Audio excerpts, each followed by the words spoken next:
Yo, what's up, X-Wing fanatics? MBG here today with a quick unboxing of two of the new Scum and Villainy X-Wing expansion sets. These are the ones that are kind of like the fringers, you know, a lot from the Shadows of the Empire. We got, of course, Boba Fett and his gang in there too, from the Empire Strikes Back movie. I guess was their quote-unquote origin, so to speak. So we got these new ships coming out. You know, I'll be honest, a little late getting to the unboxing, so I apologize. However, I feel like I still wanted to do them for everybody because they are some of the more popular videos on the channel here, and I just kind of want to see if I still, if I still got it, if I still got that X-Wing spunk, because I don't really know what the meta is right now. So I'm going to kind of see some of these cards and kind of make some comments, maybe based on the current meta, maybe not based on the current meta. Maybe I don't even know what I'm talking about anymore. But I guess we'll all kind of find out together. Maybe the old lad still got it, and we'll see how it goes there, right? So first up, I wanted to take a look at the Star Viper. This is the crazy Black Sun Syndicate Prince Zizor ship from, I guess it came, the comic book series. You know, there was the video games, the Shadows of the Empire video game series as well of the same name. As far as the ships go, obviously you could tell there was a difference there, between the size of this ship and packaging, of course, and the little M3A Interceptor right there. So here's the actual ship itself. We'll kind of zoom in there, get you a good look at it. Now I've seen a lot of different ways to paint this, of course, in the comic books and things. There was some like this, and there were some purple ones, and this really seems to me to be that kind of ship that if you're really into the repaints and the modding, that you could kind of go hog wild with, so to speak, as far as like the mods and stuff go. I was taking a look at the actual rules and things themselves, and kind of like their point costs and things, just trying to get a good handle on it. With the current meta. Now, I noticed right off the bat, Fantasy Flight's a great company, of course, but there wasn't a whole lot in here. I feel like they kind of assumed that you've been following along with the previews, which I kind of did. I posted them on the blog, but I didn't really know as much as I thought I did about what was what. Like, there's a new type of astromech in here. I guess it's called salvage, and you can't use those obviously with the ones from the Rebels. I guess you really don't have them in the Imperials, so to speak. And then there's also a kind of an upgrade called Illicit, which obviously is only for the Scum and Villainy set. And with Scum and Villainy, I just assume that everybody already knows this, but I'm gonna throw it out there. You can't use it's its own faction, so you can't use Imperials in here. You can't use these in Imperials, Rebels, vice versa, all of the above. So it is its own thing. Now there's another expansion I'm not sure we'll get to in this video called the Most Wanted set that comes with cards and dials to convert over a lot of the ships that are already out there existing, like some of Boba Fett's stuff. Then you've got the Y-Wings, you got some Headhunters. There's also the HWK ship. So there's some interesting opportunities there for you. They kind of just invented a faction. They didn't come out with nearly as many models as are already out there by like the Imperials and stuff like that. But they really tried to go out of their way as far as making sure that there was enough out there for everybody to use. So let's take a look at the Star Viper. First off, its movement dial, pretty respectable. I mean, to be honest, you got 5 at range 1, or 5 at movement 1, 5 at movement 2, 5 at movement 3, straightforward at 4. So you got this new turn here, and we'll get to that here in a second as we see the upgrade card, because there's a bunch in here. It's called it's not the K turn. It's called Sengor's Loop, and that works really different, and we'll get to that in a second. It's got kind of like 2 modes of how it works actually. And I'm the type of player that I like to jump around and get in people's way and get wacky with it, and I think that's why I really gravitated towards Echo and not Whisper as far as the Phantoms go, which may have benefited me a lot currently, because I heard that Whisper got a little nerf, and I checked out the new FAQ, and I think it's definitely going to go that way. But all that stuff being aside, I definitely like the Sengor's Loop maneuver. I definitely think it's going to add for some interesting board control dynamics. So once you take a look here, I mean, Star Viper's crazy maneuverable. I mean, look at all those at 1, look at all those at 2. You know, you got lots of green options here. It's way more maneuverable at slow speeds than the A-Wing, than a TIE Defender, which I kind of feel like points-wise, they're trying to make this a TIE Defender.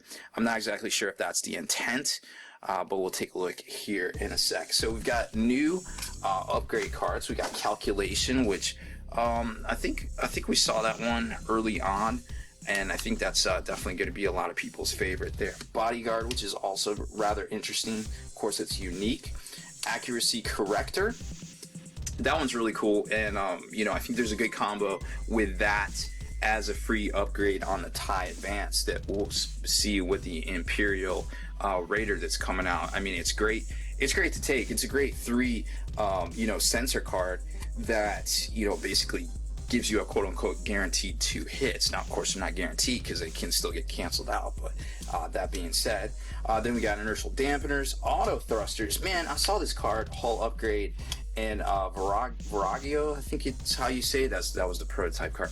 I saw this auto thrusters, I'm like, man, that card seems so good, because if I'm reading it right, which I think I am, it seems like it kind of nerfs the turret mechanic, which seems to be a big thing out there. So that's definitely good for 2 point cost modification. I'm not exactly sure what I would drop. I don't have any current builds, but this seems like it's definitely worth more than a second look. The Calculation as well, and the Accuracy Corrector. I'm a big fan of those 3 cards in this set. And then we get to the actual ships themselves, which we'll kind of show you real quick. We got Prince Zizor himself, which, you know, if you look at the stats on this, they are very similar to the Defender. It just seems like, you know, this is way up here, so it would be more down towards like a 3 and a 2 right here. And then you've got the Geary, Star Viper, Black Sun, Vigio, and the Enforcer, which is the more generic one. So overall, I think it's a very maneuverable fighter. Very cool. It's got the mechanic on there, of course, with the Senegans loop, which is at that 3 spot. And I think this is where the ship really shines. The ability to basically put that in and then turn 180 backwards, similar to a K-turn. Of course, it's going to stress you. But remember, you know, if you don't clear it, you're going to point, you don't turn around, so you still point forward. So that's kind of something interesting to keep in mind too. So you definitely want to make sure you get your calculations straight. So very interesting mechanic right there. Obviously, I don't have a whole lot to say about the current metas. I don't really know how that kind of plays into things, but for me and my style of play, I really like it. All right, so next up is the M3A Interceptor. I think it's called like Scythe or Scythe. Sorry, I don't exactly know how to say it here. And this is more of a mercenary deal, not really like, I guess, so much affiliated with Prince Zizor's the Black Sun Syndicate. I guess it's more like smugglers and Outer Rim fringers and kind of the hut type deals. So there's the ship. It's a little bit smaller. It's more, you know, A-wing size. Very cool, very highly detailed. You know, it's like very cool colors. I really dig this ship here. This was actually on a card, I want to say it was called Intimidate, that we saw that came out with the Outrider, or maybe it was the Decimator, one of those two that came out last summer.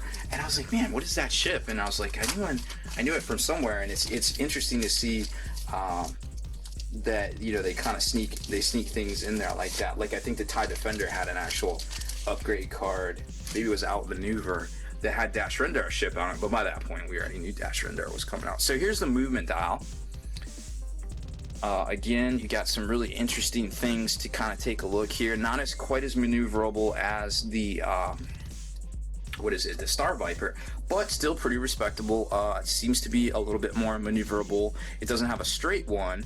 It seems to be a little bit more maneuverable than both the Headhunter as well as the A-Wing at that slow speed. And then you got lots of options at 2, not as many at 3, and 2 big options at 4 and 5. So very interesting. I think they're trying to kind of maybe get this kind of more towards stats and points along the lines of a Headhunter / regular tie, but it's a little bit more expensive than a regular tie, I feel like. So I'm not exactly sure what they're trying to do as far as ships go, because I feel like, you know, it's a little bit different in a tie. It doesn't have the 3 hull points, it's got the 1 shield, so they kind of flip-flopped it there, but most of its other stats are pretty similar. So, you know, that being said, you got an elite pilot upgrade on this one and this one right here. It seems like this is more of a cheap frills kind of deal than staying power kind of thing. So that being said, let's take a look at the pilot upgrades here. We got Mangler Cannon, which also comes in the IG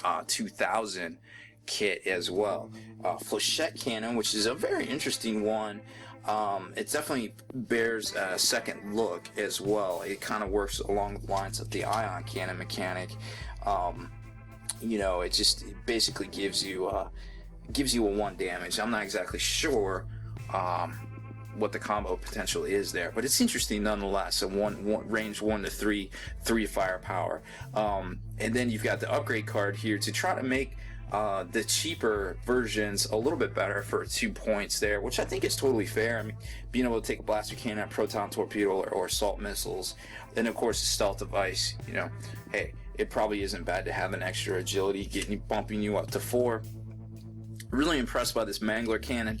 I think we'll definitely see a lot of that here in the near future on the you know, on the tabletop there. So as far as videos go, I hope you enjoyed the review of those 2 ships. I have 2 more sets to do. Got the IG 2000 as well as the Most Wanted set. We'll hopefully get that out right about the same time here. If you haven't already done so, make sure you subscribe to this YouTube channel and head on over to the Long War. I know it doesn't have a whole lot to do with X-Wing content, but if you're also into some of the other games, and we hope to expand to X-Wing here soon, at least take a look at it.